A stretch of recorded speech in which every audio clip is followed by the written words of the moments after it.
ready, Paul. Right, great. Well, again, thanks everyone for coming this afternoon. Appreciate that. Much of what we'll say in our statements, I guess you would have read yesterday, but I'll kick it off. So the New South Wales Waratahs announced yesterday that the contract of head coach Darren Coleman will not be extended beyond the conclusion of the 2024 Super Rugby season.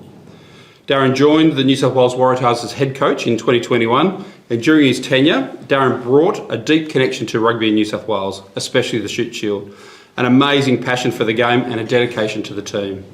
His leadership of the program has always been very authentic and has built genuine connections with staff, players and Waratah fans. The decision not to extend Darren's contract was made after careful consideration and evaluation of the high performance function, the high performance of the team and the future objectives of the organisation. Darren will continue as head coach for the remainder of the 2024 Super Rugby season, and the New South Wales Waratahs would like to express its gratitude to Darren for his hard work and dedication throughout his time with the Waratahs. We'd like to extend our best wishes to Darren for his future endeavours and thank him for his contributions to the Waratahs.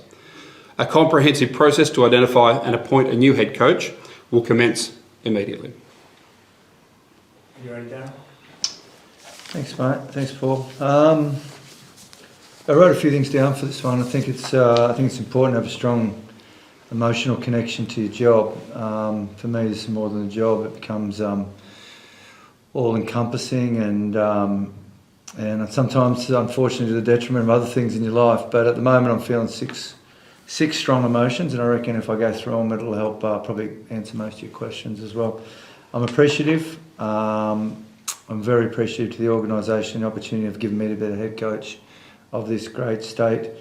I appreciate that the board enabled me to finish the season when results weren't great and invested in me with a mid-year review to improve my game. Unfortunately, this season the results didn't match the endeavour of everyone involved. I'm thankful. I'm really thankful for all the friendships I've made in my time here and some great memories.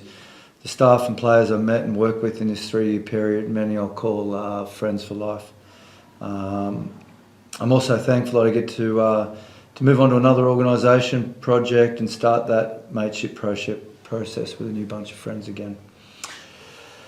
I'm sorry and I'm embarrassed. I couldn't progress the good work and the on-field results of my year one here to further success with the team.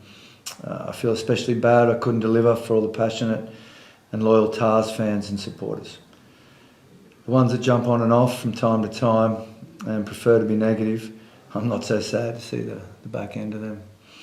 But I genuinely understand how important this team's success is to New South Wales Rugby, and I'm sad I couldn't contribute more to the growth of the game through our team's on-field performances. I'm frustrated. I feel this year could have turned out a lot different with a bit of luck at crucial times around our front row injuries and that run of 4 games early in the season. I feel some success in those or a result or two may have seen a different season unfold. I'm proud. I'm really proud of what happened in year one and the positives we built at Leichhardt, and I'm proud I did my best to stay in the fight under tricky circumstances at times and with mounting pressure. I didn't quit. I'm more resilient because of it. It doesn't mean what you guys write sometimes doesn't hurt, but I'm definitely more resilient, more thick-skinned off the back of it. But I'm genuinely proud that I stuck it out and went to the end.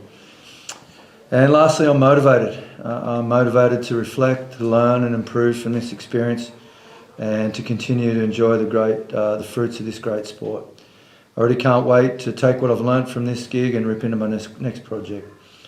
The dreamer in me would love to come back one day, whenever, 10 years down the track, and have another shot at it as a better coach.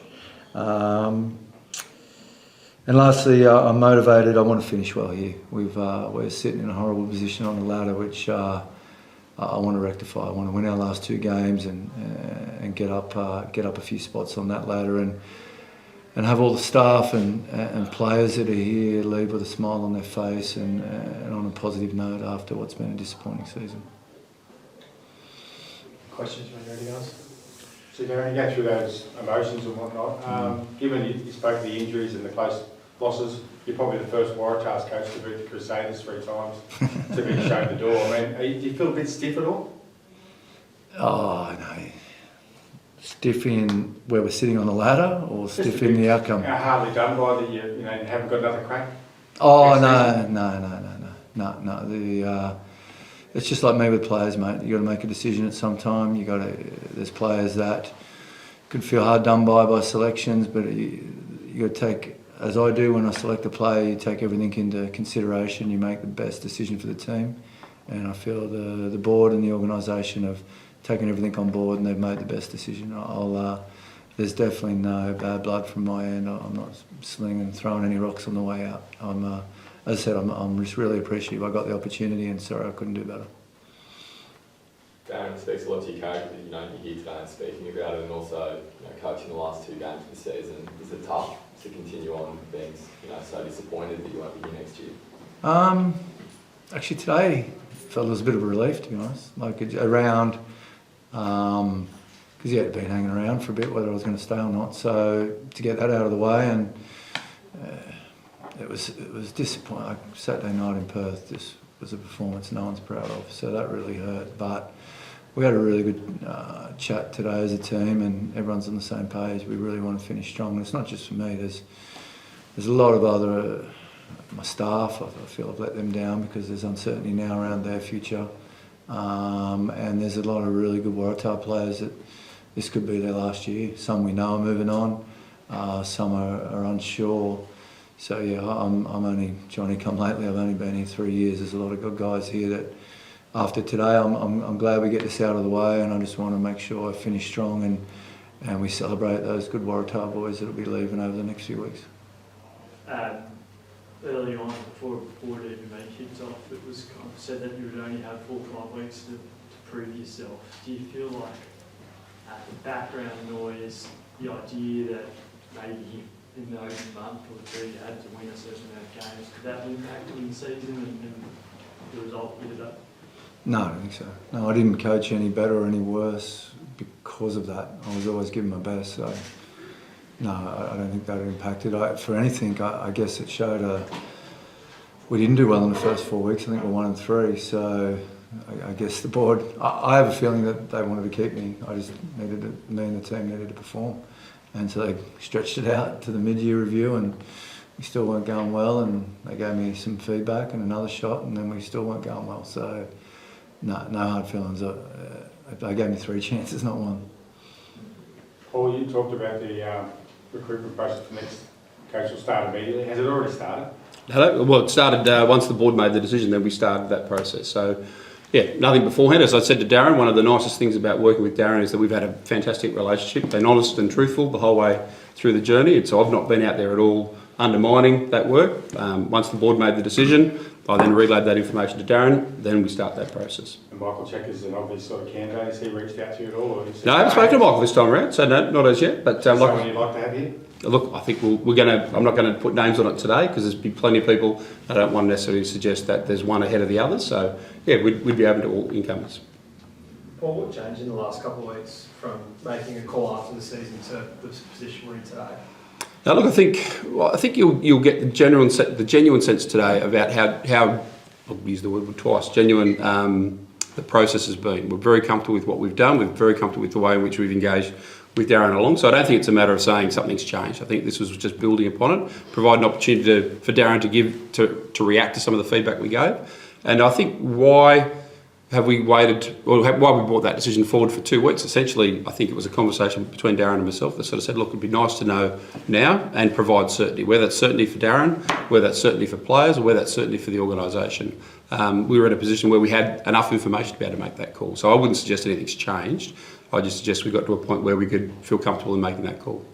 There's a stack of players who are leaving after this year. Skipper has requested a release. Are you concerned about where the team will be at next year, roster-wise? No, look, I think like every year this is the beauty of rugby, right? So it's a global game. You've got people coming and going. So we've got people that are already well publicised that are coming into the roster, people that are coming, people that are leaving. I think Jake did a really good job last week explaining his position on his value and why he was looking forward to remaining at the Tars for 2025. So, Look, I think for us it's a genuine piece of work. Now Darren has taken a large chunk of that work for us around driving what that program might look like. Now we'll have to adjust a little bit, Tom, but effectively, nope, still as confident as ever that next year we'll have a really respectable, high quality side and put a good effort in. Rugby Australia, they decided to go down the director of rugby or high performance route Yep. and then appoint the coach after. Are you going to do a similar process? Have you worked out what process it's going to be? No, I think that's exactly the conversation we're having at the moment, actually. So effectively, we're looking at, I think it's a bit like getting the right skills matrix together. I think we've really missed not having Andrew on board, Andrew Blades. That's been something that I think we would like to rectify sooner rather than later. So I think we'll go into the mix of these discussions around what does it look like for both those positions and how it all lays out. So I think from our perspective, both positions are on the table, but there's a bit of work to be done before we finalise that. Is there the possibility that Darren, or maybe this question to you first of all, Paul, a general manager, I think Darren's expressed that he'd be interested in that in the past. Yep. Is there the possibility that he would be eligible for that position? Look, it's and Darren and I have not surprisingly had those conversations. So effectively, that is an option. But again, we've got to land on what do those positions look like. What's the skill set we're looking for that? So we're going to drive that from that objective as opposed to just automatically finding people jobs for people. So first of all, start with the strategy and then get those two positions locked and loaded in terms of knowledge, skills, and experience, and then we can have a conversation with people. Darren, are you able to expand at all on your new adventure you were talking about earlier? I'm still happily employed with the Clovelly Crocs under 11s, so we got a big game on Sunday. I'll be in that, but no, when I say there's nothing in the fire yet. I'll get onto that now that this is all getting cleaned up, and I'll start looking for something for sure. As a passionate New South Welshman, do you have a view on what kind of coach should replace you for this group, and also what the Tars need at this point? Yeah, good question. To be honest, I haven't given it too much thought. No, I will now that you've asked me, but I won't go off the cuff and say something wrong. But yeah, it is a good question. Lots of coaches have kind of come and gone, and there's only been one super champion out of the Tars. Was the job harder than you thought?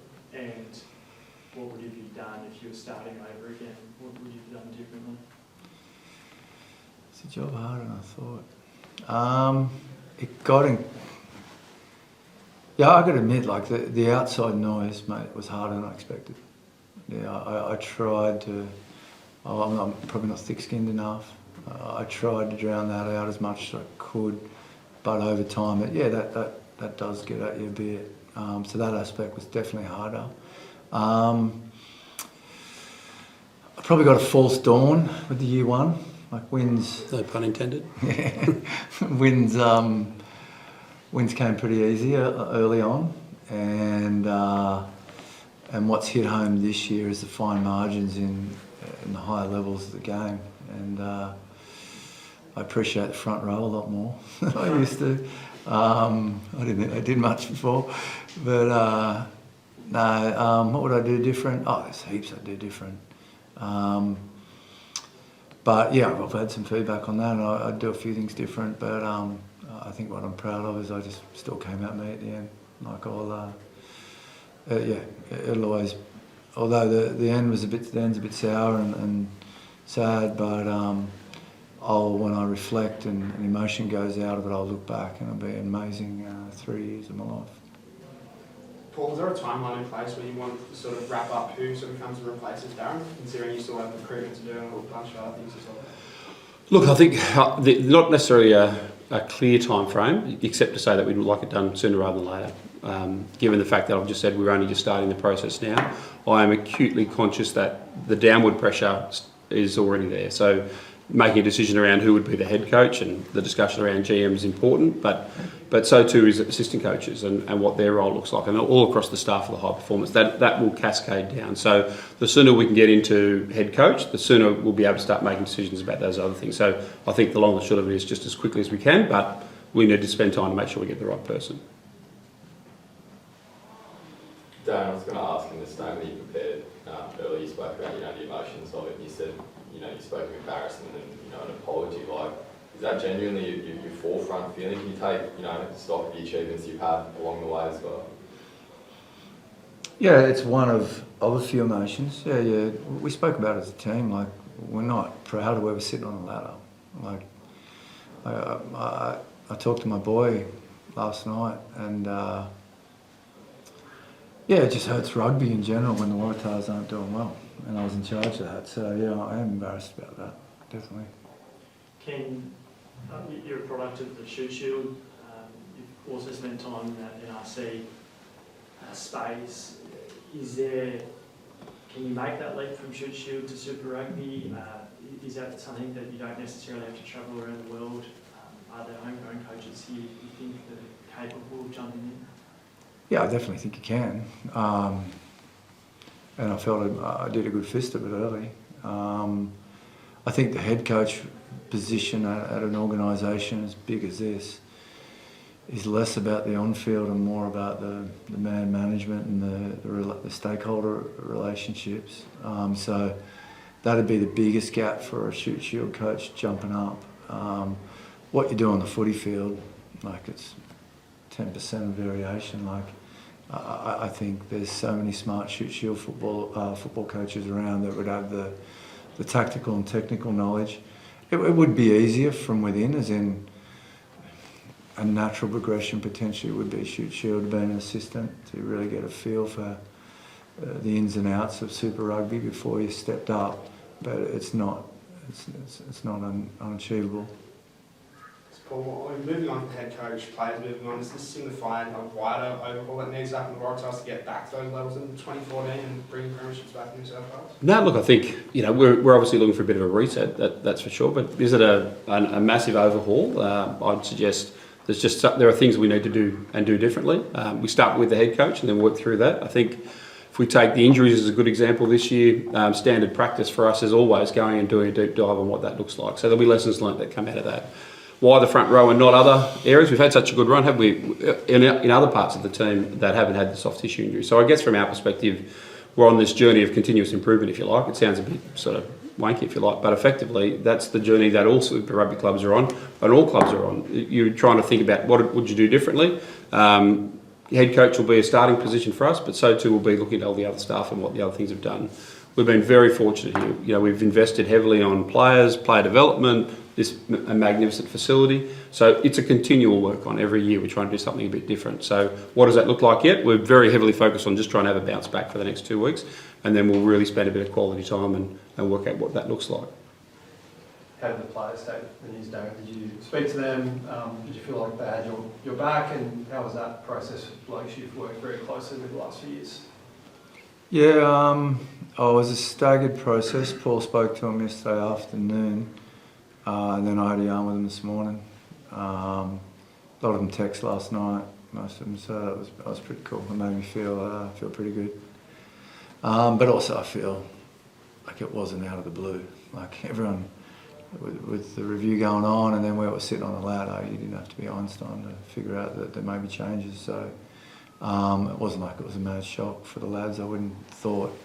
But yeah, all good things come to an end. As I said to them, like, there's some lads there that'll go on and be lifelong friends, and I look forward to keeping that relationship, and I'll follow their careers with interest. Some of them I'll hook up with again at some point, most I won't, but yeah, it'd be sad. Like, so many good lads in there, and again, I feel sorry for them that I couldn't lead them into more wins and more success. There's only so much a coach can do though, right? Like, there's a little bit of wallabies there and they're last on the ladder. Like, do you think the players took that responsibility, and some of them must be feeling pretty ordinary to put you in this position? Yeah, I can't comment on them, but yeah, no, I think the buck always stops with the head coach. I'm happy to take that responsibility. I get a lot of pats on the back in year one when I did well, and conversely, you got a couple of the negative chat and blame when you don't do well. So you can't have it both ways. Last questions, guys. Paul, how much inward looking is the Waratahs administration looking at here? And if you're an outsider and you're looking at this relationship with Rugby Australia, this centralisation component, doesn't look like it's reflected well, and you've admitted that not having Andrew players here may have really hurt this year too. No, look, I'd stand by it. I think Andrew was fabulous in the part that he played whilst he was here. Oh, look, I think, what are we now? May, 5 months into the journey with Rugby Australia. So there's no blueprint that says here's how it's going to work. We've been very fortunate. We, as an organisation, standalone, if you like, a subsidiary of Rugby Australia, but essentially we've got our own board, we've got our own decision makers, we've got our own budget. So we spend quality time inward looking. So effectively one of the nice things about this whole place is that we're all in the same space. So we're constantly interacting, constantly bumping into each other. There's meetings, you get a chance to engage with people all the time. So I think the experiment of integration, I said there are plenty of green shoots. Whether you've seen that, just whether it's through the loan sharing of a player as but one example. Behind the scenes, whether it's working around marketing, membership, ticketing, we haven't lost our back office staff. What we've done is we've added to those. Some of our game day operational staff are now working on test matches to get that experience. So, look, like I said before, continuous improvement. Lots of things that I think that we'd still continue to do and look at doing differently for next year. But for me, it's early days, and we're still very positive about the concept of integration. Was there any salt and in there, Paul, on the weekend, watching some ex-Tars help with that game for the Force? Look, one of the nice things that Darren's reflected on his first year. I'll reflect on my first year. It used to, cut a bit. That the journos yourselves would write stories around former Waratah player. Actually, you learn to accept that that's part of our job. So we've got the largest system in Australia of the nursery of players coming through. So I used to think, I'll be the first to admit, that you get frustrated when you'd lose players and they'd go somewhere else. But now I look on it as a sense of pride. We can only keep so many players in our roster. Sometimes we get it right, sometimes we don't get it right. But when people start to play well elsewhere, I don't see it as a chance of missed opportunities. I just think it's fantastic for that player to be doing well. So, there was a host of them, a lot of them in the Western Force the other night, and they played really well. So good luck to them. And, I wish them well for their run into the finals.